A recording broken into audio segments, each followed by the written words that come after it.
You know that feeling, right? You're staring at a math problem, and suddenly your heart starts racing, your palms get sweaty, and your mind just goes blank. It's this awful vicious cycle where feeling bad at math makes you anxious, and then being anxious makes you feel even worse at math. It can honestly feel like there's no way out. But that brings up a really fascinating question, a real chicken or the egg puzzle. What actually comes first? Is it the belief that you're just bad at math that causes the anxiety? Or does the anxiety come first and that's what convinces you that you can't do it? And look, this isn't just some casual question. It's a genuine scientific mystery that researchers have been trying to solve. Because if you can figure out the root cause, well, that's the key to finally breaking the cycle. In fact, researchers from the University of Groningen put it perfectly in their study. They framed the exact question we're asking. For them, this was a serious puzzle with huge implications for students everywhere. And it is a huge deal. Why? Because research shows that roughly 20% of students suffer from high math anxiety. Think about that. That's 1 in every 5 people whose future, their education, maybe even their career path could be limited by this one feeling.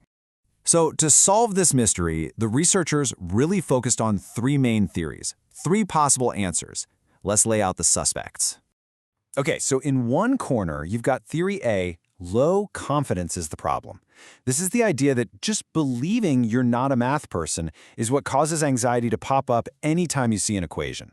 Then, in the other corner, you have theory B, anxiety is the real culprit. Here, it's that overwhelming physical and mental feeling of panic that actually twists how you see yourself, making you believe you're less capable than you really are. Or maybe it's not quite that simple. Theory C suggests that it's actually a two-way street. A nasty feedback loop where low confidence fuels your anxiety, and then that anxiety turns right around and crushes your confidence even more. So how in the world do you figure out which one is right? Well, you can't just ask people once. You have to track them over time. And that is exactly what these scientists did in a super detailed year-long study. Let's break down how they did it. They got nearly 500 7th graders and measured 2 really important things: their math self-concept, basically how good they thought they were at math, and their level of math anxiety. And they did this 3 separate times, right at the start of the school year, in the middle, and then again at the end. The goal was to see what predicted what. Did low confidence at the start of the year lead to higher anxiety later on, or was it the other way around? So after all that data was in, they finally had a verdict. And this is where it gets really, really interesting, because the answer came with a major twist. Okay, so first off, the study confirmed theory C. It is a two-way street. A student's confidence absolutely affects their future anxiety, and their anxiety level affects their future confidence. They totally feed into each other in this continuous, vicious cycle. But, and this is the crucial part, it is not a balanced two-way street. One direction of traffic is way, way heavier. In fact, one of these effects is nearly twice as powerful as the other one.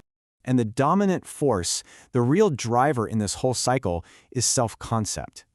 A student's belief about their own math ability has a much, much stronger impact on their future anxiety than their anxiety has on their future beliefs. And this comparison just lays it all out, right?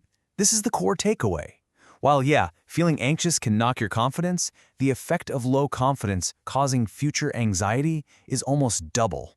Believing you are bad at math is the primary engine driving this entire vicious cycle. So why is this discovery such a big deal? Because if we know which path is the superhighway and which is the side road, we know exactly where to focus our efforts to break the cycle. This gives us a clear target. And let's be super clear about what that target is. Math self-concept isn't just about grades. The researchers define it as a student's own perception of their ability and, just as importantly, their expectation to do well. It's the story they tell themselves about whether or not they're a math person. So what this all boils down to is that the most effective way to help is not just teaching breathing exercises to manage anxiety in the moment. The study suggests the real solution is to directly build up a student's self-concept.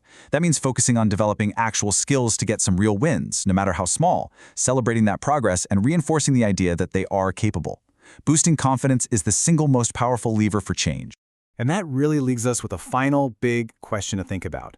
If a student's belief about themselves is the main thing driving math anxiety, how can we, as parents, as teachers, even just as people, how can we change the way we talk about math to build that confidence right from the very start?